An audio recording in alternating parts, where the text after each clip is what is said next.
education with laymoon.com. Refresh your career with jobs, courses, and events. Well, that's the thing I love about Dubai. It's like, you actually gun for being number one in the world in this city, and there's so many people after. I mean, I was just we do this live event. We also with the radio show, but we also do a live event with the Canadian University of Dubai, and we had Yogesh Mehta on, who is the number one chemical trader here in the Middle East, and he's 16th globally. And I mean, he's up against Shell, and these are huge competitors. And the guy, again, like you, he was here with just a dream in his mind and a shirt on his back. He was so broke, he had to walk through the Shindiga tunnel because he couldn't afford I mean, that's how broke. And that is dangerous. Yeah, and now his business is a multi-billion-dollar business. He generates over $1 billion a year in his chemical trading business. Yeah. Big inspiration. Everywhere you look, it's like, let's go for gold. Yeah, look, it's great. I don't know whether you have picked up. You kindly said that I'd built a business from scratch for $30 billion. I've done it twice since I've been in Dubai. Not once, but twice. I did it twice, yeah. And for those aspiring companies that really are either active in the market already or want to be in the market, I'm always there to help. And what I'd love to see, what doesn't exist in the Middle East generally, and in Dubai and the United Arab Emirates, we don't have bullion banking.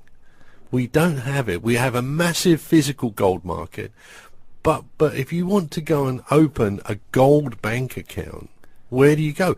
Emirates MBD is a very fantastic bank. I bank with them, and there's a colleague of mine, Jerry Schubert, who is as knowledgeable, certainly perhaps more knowledgeable than myself, and he has established a gold business at Emirates MBD, and good luck to him.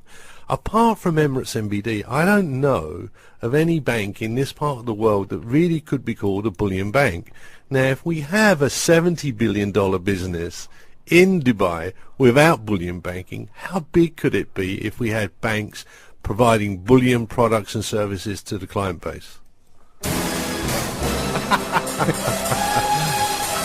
It's Jeffrey Rhodes, founder of Rhodes Precious Metals, one of the leading bullion bankers in the world. He'd be right back with his secrets to success, and trust me, ladies and gentlemen, his advice is solid gold.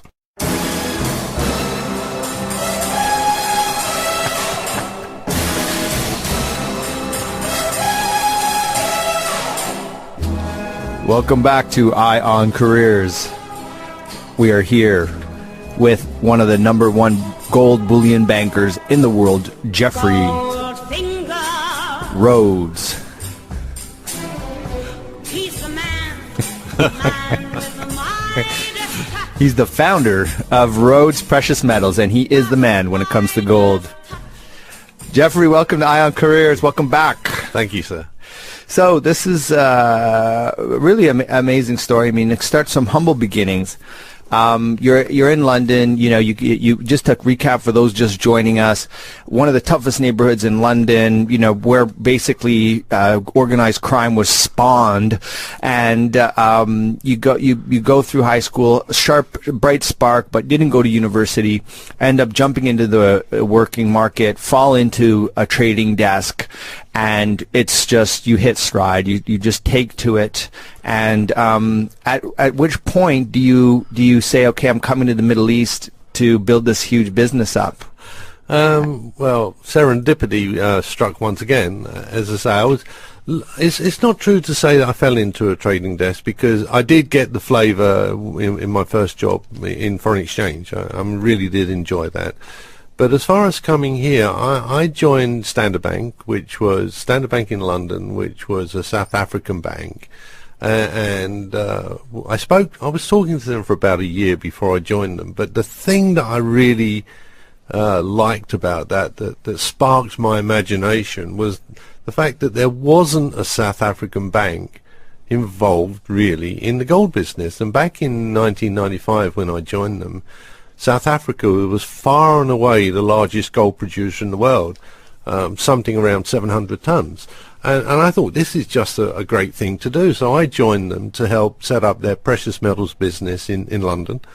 and South Africa had just come out of the difficult years, and were setting about internationalizing their business, and so they wanted to come to the Middle East. So I went with one of it was a bit of a road show with a group of executives led by the CEO, and we came to Dubai. He fell in love with the Emirates Golf Club. And forget any other arguments about where we should set up. I mean, that was really the thing that kind of made the decision. So they decided to set up a branch here in Emirates Golf Club was the clincher. Are you serious? It was. Look, I mean, I was asked to write a business plan. Okay. The CEO wasn't interested. Liberally peppered with golf pictures. No, he just said, he looked at the plan, he said, where's the membership of Emirates Golf Club on this plan? So I said, okay, fair enough. And I managed to really impress him. I was here 2 days and got a membership, so that was good. But they sent me to really get the thing off the ground. So it wasn't a grand aspiration to come to the Middle East, but I felt it was really love at first sight with Dubai, and you know, I've got a track record to prove it, that I really did have such a wonderful time from day one. But the real, as I say, it was all about golf, and I've been on a member of the golf club since 1997. I think we have a caller here with us. Hello, welcome to Eye on Careers. Hello, Shane. This is Anas. Hey, Anas, how are you? Nice to hear you again. I'm very well, thank you, Shane. Hello, Jeffrey. Yeah, hi, Anas. Nice to speak to you. Thank you. Well, I have no question, gentlemen. I only would like to say happy birthday for Shane. Today is his birthday. Thank you. And thank you for being a huge part of my success and many of my friends through your program and through your career clinic. Oh, thank you so much, Anas. I'm glad to hear. Actually, yeah, you joined us, and you've found a job now, and you're hitting stride in your new role. Absolutely.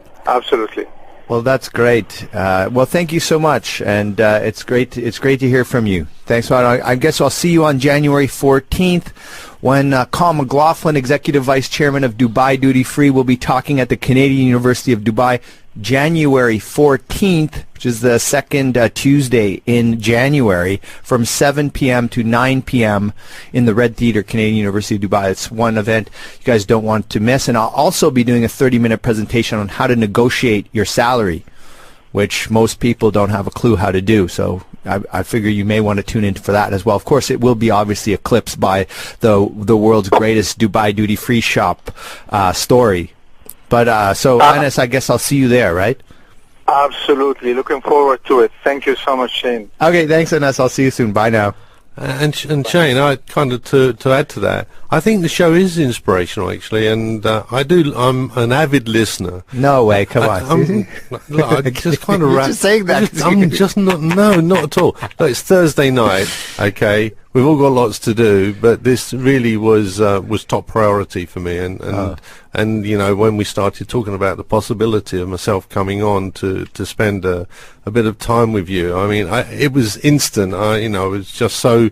I can't believe that you would sort of have me on the show when so many great people, great Dubai people have been on, and I'm quite humbled by it really, and just say thank you. It's a great show, and I think anyone that wants some inspiration in their life should just tune in. Oh, well, thank you. I'm quite humbled and flattered myself, actually. But on that note, what's the difference between you, a guy who shows up and makes and builds that $30 billion business twice, as you said, and versus the other guy who shows up and gets washed out? Because a lot of that happened. A lot of people went out of business when the crisis hit. That was tough. I was sweating bullets through that. That was a tough one. Yeah. Well, what's the difference in your mind? But just on that note, the second company, INTL, is now called INTL FC Stone, but then it was International Assets. We started that in February 2007. Now, I mean, it couldn't have been a worse time to start a business. I mean, it all went horribly wrong 2008, 2009. But my old boss at INTL, Sean O'Connor, really a great man. he always said that really, really great businesses are built in difficult times, and if you come through those difficult times, you should be really proud of yourself. And so that happened. So I built a business in a very difficult period. What makes me different? I don't know. Look, I think you need luck. You do need luck. I mean, you can be the best, you can work hard, but you need something else. You need, whether it's divine intervention or fate or luck or whatever. And I'd say I've been tremendously lucky in my career, and certain breaks have come along at the right time. I think I've met many better gold traders than myself, many more experienced bullion bankers, but I'd say I've just had a bit of luck along the way. But I think there's a bit more to it. But we'll have to, I've been looking at your story. There's a couple things which I find really, really interesting. But we're going to have to catch up with that in just a minute. Again, I would remind all of you that on January 14th, Colin McLaughlin, Executive Vice Chairman of Dubai Duty Free, and one of the original founders of the duty free shops there, which is now has a gross revenue of over 1.8 billion, has a higher revenue than Harrods in England. I mean, he's really, this is a huge success story, number one in the world for what they do.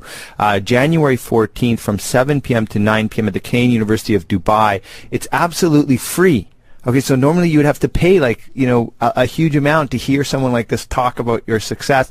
It's absolutely free. And I'll also be doing 30 minutes on how to negotiate your salary.